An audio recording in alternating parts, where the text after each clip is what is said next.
So, Dave, welcome to the History from the Homestead podcast. How are you?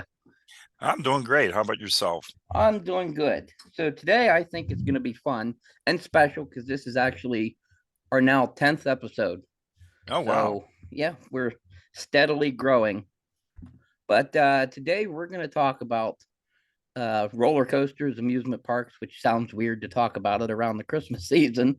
But Never weird to talk about roller yeah. coasters, at least so, not in my neck of the woods. so, before we dive into the coaster we're going to be talking about, uh, give us a short little background on yourself because you're a member of ACE, American Coaster Enthusiast, and you're a quote coaster enthusiast yourself for what, 40 years? 43 years to be exact. I mean, since I joined ACE, I actually grew up in the Steel Valley area near Kennywood. I went to Steel Valley High School. I was born and raised in the Munhall area. Um, I graduated from Steel Valley High School back in 1979, and that year I started working at Kennywood that summer. I worked there from 1979 through the middle of 1981, and I worked in the refreshment company there. And but my history with Kennywood goes back before that. My grandfather used to work in the park, my mother's father, and he worked on Noah's Ark. And so, as a small child, we used to go out there quite often because he used to bring free tickets all the time for us. You know, they were entitled to free tickets, and plus, he was also a retiree of WABCO. And they used to have a big picnic out of the park every year too. So we would go many times during the summer. And being that he worked on Noah's Ark, he liked to take us through the back echelons of the attraction, where I got to see how a lot of the mechanisms worked, how the boat rocked. Um, it made it less scary for me too, because I was so frightened to go in there because it was so dark. I was only about 6 years old. But with him going on with the lights on and showing me how everything worked and showing me how fake everything was, I, I immediately took a fascination to it. And I guess it rubbed off. And to this day, I am still fascinated by how the attractions work in the amusement industry, all from the simple effects like Noah's Ark had, all the way through the Disney attractions and the high tech Harry Potter stuff that you see at Universal. So it runs full circle, and here I am, in my 60s, and I'm still just as enthusiastic about roller coasters and amusement parks as I ever was. No, I think maybe I can guess at it, but first roller coaster you rode? Um, that's a tricky question because I want to say it's the Little Dipper at Kennywood. However, I believe it was a tiny kiddie coaster up at Geneva on the Lake when I was only about 3 years old, Oh. and it scared the bejesus out of me. And the Little Dipper was about at Kennywood was the coaster I grew up with, and I really loved that ride. That was so much fun. Ironically, I was very scared of roller coasters up until about the mid 70s, when I got to about middle school, and I was basically forced on the racer and the jackrabbit and the thunderbolt at Kennywood. Scared to death the first time I got in for the racer. When I got off the racer, it's like, hey, that wasn't so bad. Got on the jackrabbit, boy, that was fun. So we went and did the thunderbolt, and it's like that was it. A monster was born that day, and I never stopped, since. So it was a lot of fun. I'm kind of glad that those kids bullied me into riding it back then. Uh, One more quick one before we dive into the subject at hand. Are there any roller coasters that you will not ride that you're still yet afraid to ride? I'm won't say that I'm afraid to ride. That would probably be the wrong way. I mean, I will ride just about anything. I'm looking forward to that new Top Thrill 2 at Cedar Point coming out next year, which is a reimagining of Top Thrill Dragster. However, as I'm getting older and some health limitations, I'm finding that some of the wildest rides I may only ride once, not because of fear of the coaster itself, but I'm more afraid of, well, let's face it, I don't want to have a stroke or something on the ride. But no, I'm not really afraid of any roller coaster. I've never been afraid of any roller coasters since I became an ACE member back in 1980, which was during a coaster con at Kennywood when I was working at the park. And that's how I found out about ACE. And that became a very strong love affair so for 43 years I've been a member. I've been a regional rep for almost 30 years here, an assistant regional rep for the Western Pennsylvania area.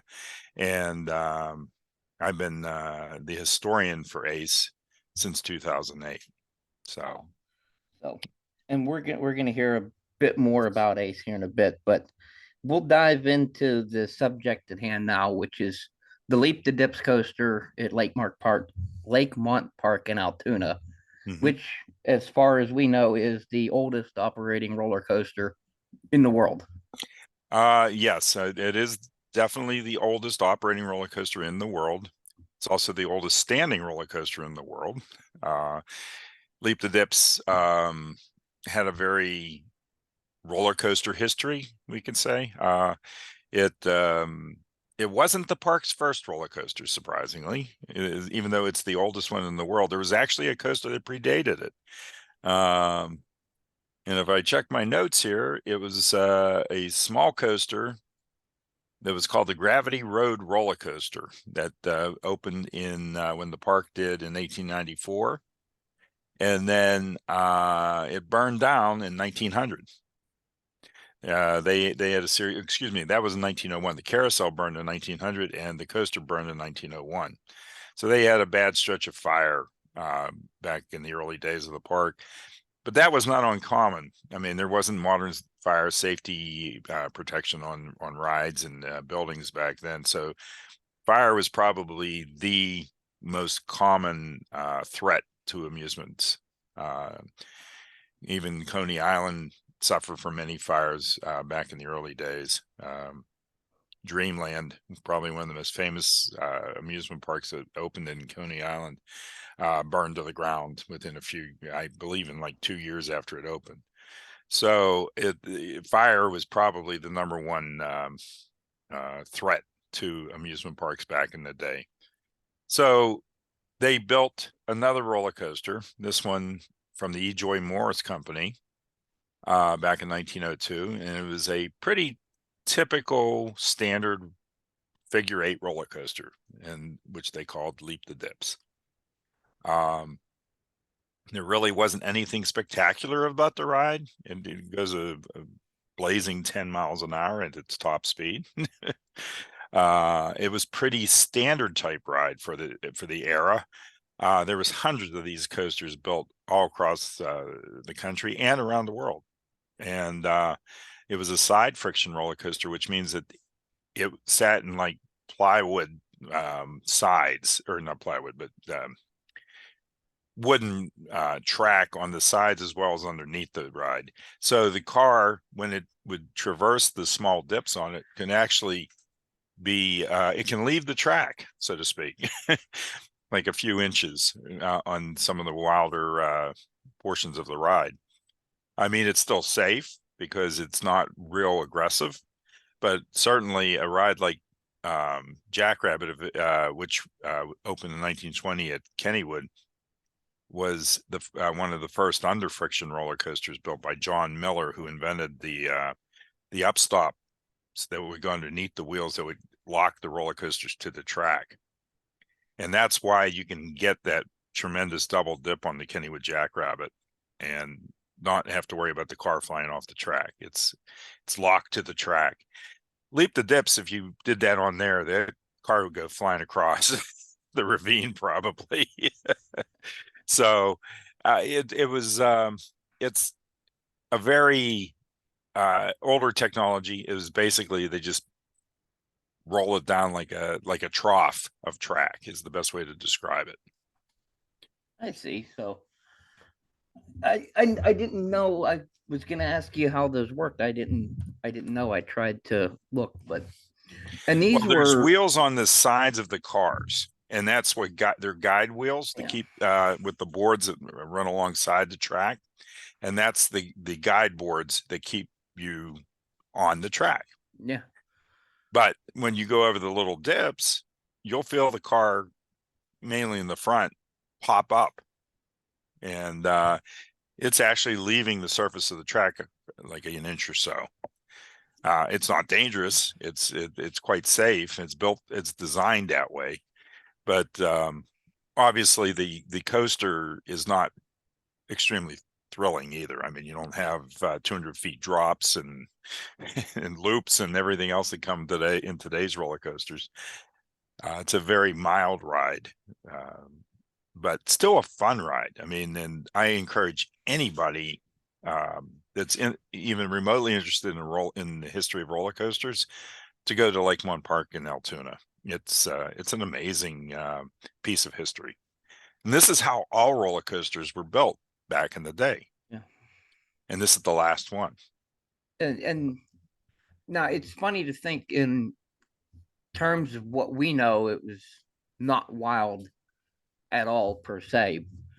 But if you think in the 1900s, the very early 1900s, most people didn't even have the automobile yet. So I'm sure Exactly. for It would have them been it was very thrilling. thrilling as could be. Yeah, yeah, it was a very thrilling experience because you went as fast as walking speed or like as a horse would trot. Unless you were on a galloping horse, you probably never went faster than 10 miles an hour. And unless you were on a train. And a train is a little different because it's at a constant speed, Yeah. So this, 10 miles an hour may not sound like much today, but back then it was amazing and breathtaking for many riders.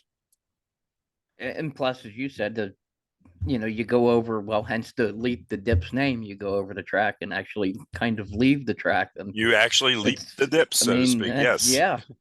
uh and I'm sure there was plenty of coasters that had the same name. I'm sure Oh that yeah, was a leap the dips was catch-all a name. very common name. Figure eight railways were usually the most common name for that type of a railway.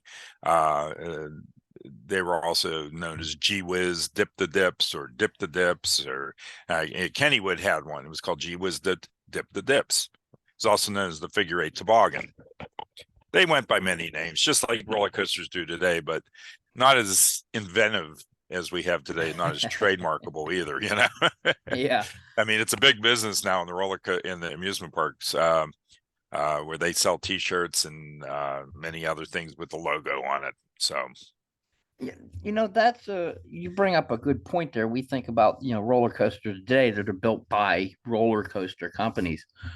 Would these roller coasters in the 1900s, would these have been like roller coaster amusement businesses, or were they more of construction companies who found a little side gig? it was a little both. They became like pleasure railway companies. A lot of them. E. Joy Morris Company, which was a big attract ride supplier in the time. They um, they built the coaster. They built hundreds of coasters around the area, and they were from Philadelphia. Um, there was other companies that did it too, like excuse me, Fred Ingersoll from Pittsburgh, Lamarcus Thompson, who is often considered the father of the modern roller coaster. He built his Switchback Railway at Coney Island in 1884. And contrary to popular belief, that was not the first roller coaster. There were actually other pleasure toboggan rides that had preceded it. But because it was at Coney Island and because of the way it was marketed, it was often referred to as the first, even though it wasn't. Interesting. But Lamarcus Thompson gave it like he became very rich from it, and created. He was in the hosiery business and ended up leaving that to build roller coasters because they were more profitable. Wow. And of course, they weren't called roller coasters then; they were just called pleasure railways back then. And the term roller coaster, we're not even sure where the term came from, but it started probably in the late 1890s, and just caught on at that point Hmm. as a more common vernacular for that type of ride. You've mentioned quite a few times a figure eight as well. Is that basically just the essence of layout of it? That it just Exactly. figure It's eight? in a figure eight type of layout. It crosses over itself several times, usually in the center portion of the ride. Like they have a dip in the middle, and then it'll dip underneath that, and then it'll dip underneath that. And it's an ingenious way to keep it in a compact area too, so it doesn't take up a lot of space. Now, obviously, some of the bigger roller coasters that came later, they took up a lot more room. They became a lot more, um, it took a lot more acreage. But these figure eight toboggans are they were fairly compact. It didn't take up a lot of room, and it was very popular for the park for many years. I mean, it brought in a lot of people back in the day. And then another roller coaster was built in 1917 by the Philadelphia Toboggan Company. Um, and that was destroyed by the Great St. Patrick's Day flood. That one was called the Twister, by the way, and it was destroyed in 1936 by the St. Patrick's Day flood. And Leap the Dips was badly damaged, as was most of the whole park. Um, Fortunately, the county saw that the benefit of keeping the park as an amusement park and invested money through the WPA, the Works Progress Administration, back in the 1930s during the height of the Great Depression, and they invested money back into the park to give something to the people in the Altoona area to go visit. And they felt it was a great morale booster to have the amusement park open and have the coaster running. So we were fortunate that they invested money in the park then. Then they started investing into other rides and became a small traditional amusement park for the Altoona area. Ironically, it was one of three amusement parks in the Altoona area, and the other one being Ivyside Park, which is now where Penn State University Altoona is located, and the third one being Bland's Park, which is just up the road from Lakemont, and that is now known as Del Grosse's amusement park. So both Del Grosse's and Lakemont Park are still operating and still well, Del Grosse's is thriving. Del Grosse's is just doing fantastic business. They've expanded their water park. They put a lot of investment into their park. Unfortunately, Lakemont just seems to be hanging in there, and it could have been a lot worse for them over the years. In the 1980s, they were struggling, and the owners of the Boyer Candy Company decided they would buy the park, and they wanted to build their own version of a chocolate amusement park like Hershey Park, thinking they could take on Hershey Park, which is only about 2 hours away from Altoona. Unfortunately, they ran out of money during their first season, and they bought a roller coaster from a closed amusement park up in New York, and that was the Skyliner coaster, which is also at the park now. But they didn't even have enough money to finish construction of that roller coaster in their first year in 1986. Leap the Dips last ran in 1985 under the county, when it was still being run by the county. And when the Boyer Candy Company came in, they pretty much tore down almost every building in the park to redo the park. They built this beautiful Main Street that would lead up to the casino, which is the historic pavilion that was part of Lakemont Park, where they would have dances and people would eat their picnic lunches and such right along the lakefront there. And they had this beautiful main street and a beautiful entranceway, and then they ran out of money. Leap the Dips couldn't operate because being that it changed ownership, they were told by the insurance company that it had to be modernized with modern braking and anti-rollbacks, as opposed to what it had at the time. And so therefore Leap the Dips sat idle for 14 years. Wow. They didn't have the money to put into the coaster. They did finally find some money for the second season to finish the Skyliner coaster and a few other structures in the park. But it was such a dismal season, they ended up going bankrupt at that point. And the park, Boyertown, USA, was what it was called then, went bankrupt after just 2 seasons and was sold at auction. Anthony Forgione, he was the contractor who built most of the Main Street area and the main entrance, decided to buy the park at a cost, at the auction, and he bought all the rides and all the equipment, and he decided to turn it back into Lakemont Park. However, he didn't have the money to make the Leap the Dips operate either. So Leap the Dips sat and sat and sat, and groups like American Coaster Enthusiasts and National Amusement Park Historical Association decided to come in and see if they could raise money for the Leap the Dips. Believe the Leap the Dips Foundation was founded in the early 1990s, and they were trying to raise money. And there was a local grassroots group that was trying to raise money to get the coaster back open. Lakemont was just a small park. They benefited mostly from a small water park that they had.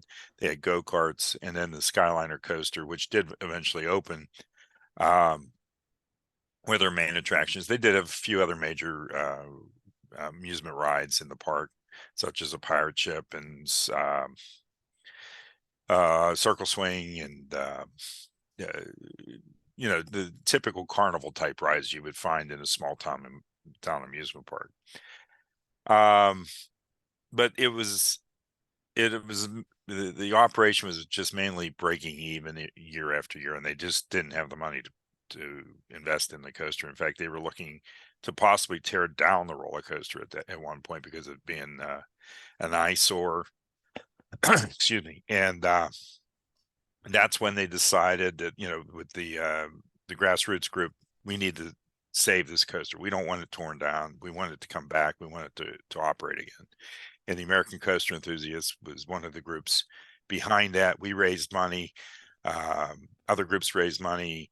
Every year they had what they called the Keystone Country Festival at the park, which was a big craft show.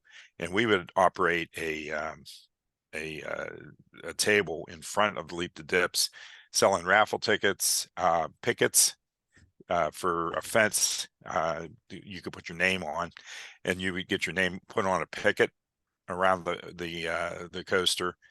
And there was other donations that you can make where you get your name put on, like a portion of the ride. And finally, I guess in the late 90s, they were able to garnish enough funds, and it was about $1 million, I think. And a local bank took interest in it too, and helped take over the fund here. And they were able to start restoring the ride.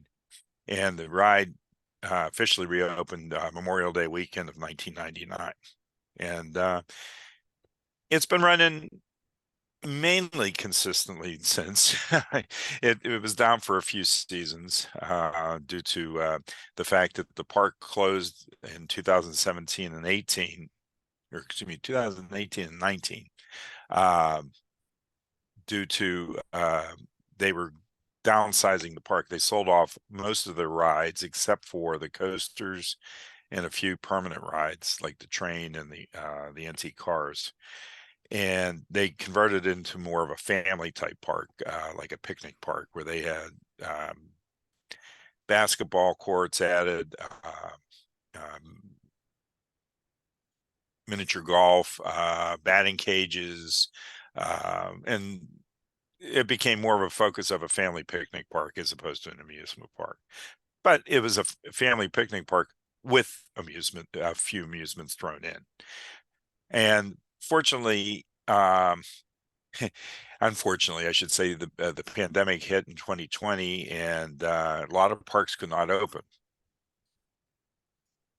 Surprisingly, Leap the Dips and Lakemont Park reopened in 2020. I believe it was in July of 2020 they were able to reopen the park, and they were one of the few amusement parks ready to reopen at the time. So that actually helped. The pandemic kind of helped them at the time, because there was no one else really, nowhere else you could go. So Leap the Dips reopened then. Skyliner, I believe, was down for another season. I think that reopened in 21. But both coasters are still operating right now. I mean, not this time of year, obviously, but barring any unforeseen circumstances, they should open in May, late May of 2024. So I hope your listeners will consider taking a drive to Altoona They and better. enjoy the world's oldest roller coaster They better. and its They better sibling, the get down Skyliner. there. Now, you talked about how instrumental Ace was for helping and everything, and you've been a member. You're a part of that. Mm-hmm. What exactly is Ace, and how does somebody get to join? Okay, we're known as the American Coaster Enthusiasts. We are a nonprofit group that started in 1988. I think we have over 8,000 members worldwide right now, and we're growing leaps and bounds almost every year. We just keep growing and growing. And we just had our national convention in Dollywood in Pigeon Forge, Tennessee, and we had a record number of attendees at that. We had almost 1,300 attendees at that event, which normal ACE events are about 600 to 800, and we almost doubled that. Wow, that's good. Yeah, so well, I think the magic of Dolly Parton also helped too. Well, that definitely didn't hurt, that's for sure. No, it didn't. But yeah, we are a nonprofit group that was created to enjoy roller coasters, but also to spread the history of it. Like we part of our mantra is that we want to um, educate the public as well as our members on the history of the rides, such as the different designers, different owners that were especially noteworthy in the industry. We also are big into preservation, and we do raise money for preservation, and we try to save as many coasters as we possibly can that are in financial disarray.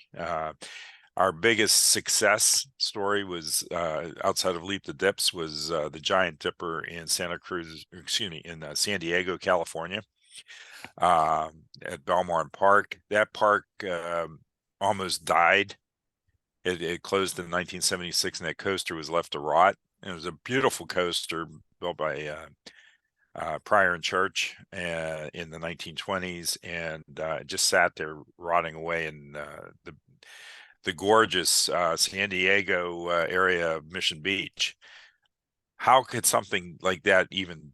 If you visit the location, you wonder how could anything fail there because of all the people visiting there all the time. But at the time, it was not considered. I guess you had other places to visit that were more popular, like Disneyland in the area, and yeah, Belmont Park lost its luster back in the 70s. The coaster sat rotting for many years, and one of our members, Tim Cole from the area, was instrumental in starting their grassroots effort to get that coaster restored, and he was very successful. And of course, Ace helped back him on that as well. And that coaster reopened in 1990. and is now one of the most successful roller coaster preservation stories that we can that we love to talk about, because it became a very successful small amusement park again, and is an integral part of the Mission Beach area now in San Diego. So that's and we tried to help save the Conneaut Lake Park Blue Streak up in Conneaut Lake Park in northern Pennsylvania, and we were successful at getting the coaster reopened back in 2010, and it ran every season through 2019. Unfortunately, the pandemic came, and they couldn't open, and they couldn't raise the funds to reopen after the pandemic, with the regulations of social distancing and such. So unfortunately, the park remained closed, and then was sold off to a private developer who had no interest in saving the park whatsoever, or the coasters, and basically came in and bought the park in 2021, and in 2022 tore the coaster down, and wouldn't even speak to us about it. So he's more interested in building a campground there. So sad, but can't win them all, unfortunately. No, yeah, but how, what is it? Let me rephrase how I want to ask that. How does somebody join? Just hop online, send an application in. It's www.aceonline, the one word, ACE online.org. And you can click on the how to become a member button up at the top of the screen, and you can find out all kind of history about us. We also list the many roller coasters that we've honored over the years, including the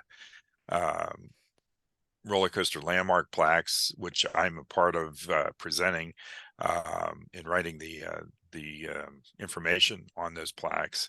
And Leap to Dips is one of the recipients of that, although that was done by my predecessor. That's good. So, Excuse me. uh,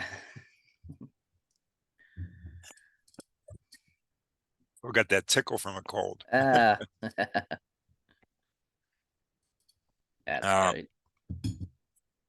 Anyway, hope that's the end of it.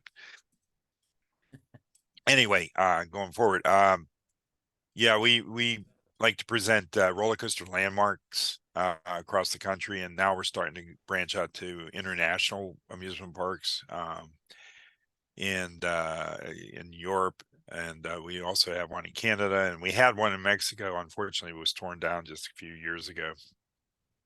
But we are reaching out to try to preserve as many historic wooden roller coasters and steel roller coasters as we can. Oh, that's great. So, before we close out the show, I have just one more burning question. We'll see if you can answer it. Your all-time favorite roller coaster, anywhere, all time. The one I'm riding. Perfect. Yeah, I love them all. I mean, it's some more than others, obviously, but it's hard to excuse me.